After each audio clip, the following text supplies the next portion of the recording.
Hi, Anne McKeown here.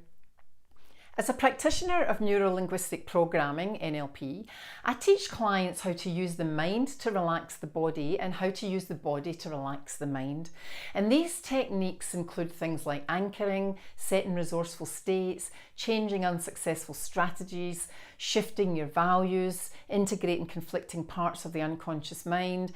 And when you understand the power of the mind, plus you have awareness of that mind-body connection, this is really essential for achieving positive outcomes in your life. And to heighten the overall impact of this, we use the five senses, so your sight, sound, smell, touch, as well as language patterns, and they really help create change too.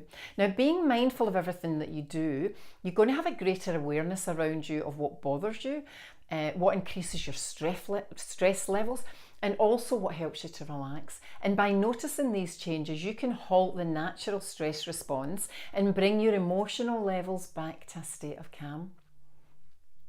Now, the most important thing in NLP is your mindset. Once you believe you can change and you can change your mind, all that practice will support that belief, making it a stronger and stronger and stronger than even fear or stress. Now, allowing your mind to give suggestions to your body and allowing your body to give suggestions to the mind is key to the success. If you get good at being suggestible, you'll be able to tell your unconscious mind to do anything and it'll do it for you. See, it acts like an obedient child that just wants to please, and it'll do what you tell it. However, you have to be careful what you tell it, because if you tell it constantly things like, oh, I'm stressed, I'm tired, I'm bored, then that's what it's going to search for, and that's what you're going to get more of. You might have heard the saying, be careful what you wish for, and this is why. So some people hate goal setting and they see it as a waste of time, but the action of physically writing down your positive goals, as well as looking at them, thinking about them, it's a really powerful combination and a great way to tell the unconscious mind exactly what you want or what you're striving for.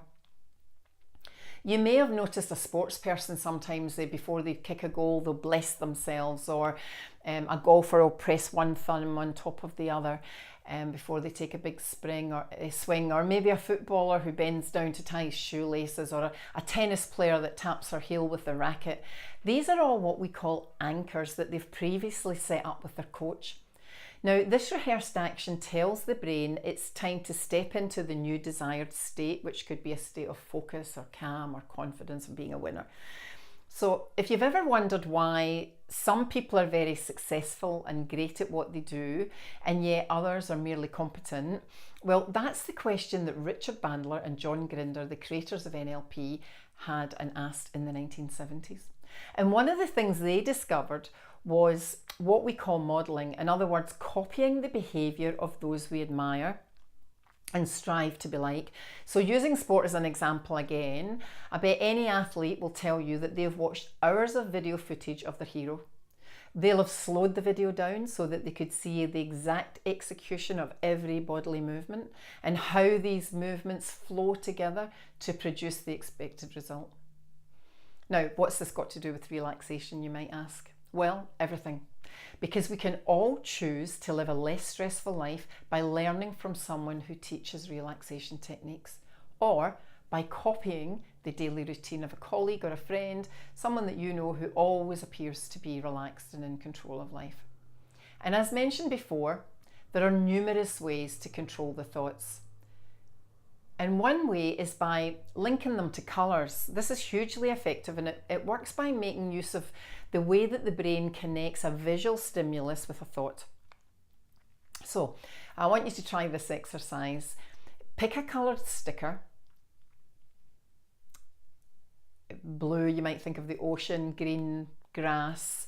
Try and stay away from red because that's sort of seen as a colour of fear or danger. And it speeds up the metabolism, therefore it's not very good for trying to relax. It's an emotionally charged colour. And then stick this calm coloured spot somewhere so that you're going to see it often but not constantly.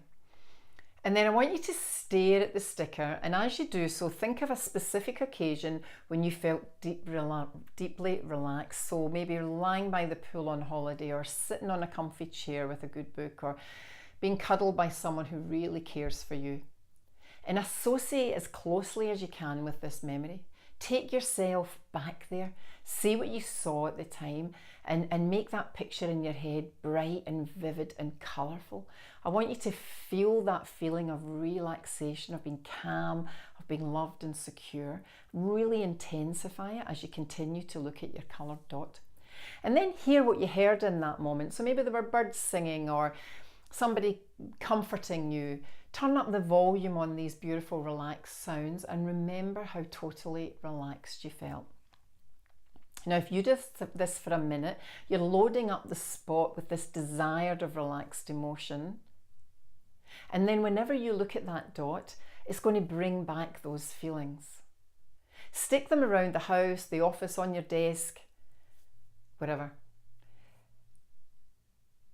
And some people will think, oh, that's crazy, and it's like talking to yourself, it's crazy, but actually it's not. Do you know that language has a huge impact on our well-being, especially our self-talk, which is often more hurtful and negative than anything anybody else would ever say to us.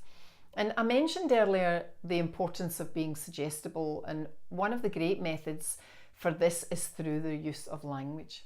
So there are lots of different types of language patterns that help us to gain benefits. For example, commands is one of them, so short, sharp instructions, and the mind will relax too. So listen, go, stop. And embedded commands, where we surround these instructional words with other language, putting the word now at the end of every phrase, is very powerful, and it causes the mind to react instantly. So luckily you can relax now. You might want to relax now. I wouldn't tell you to relax now if it wasn't safe to do so.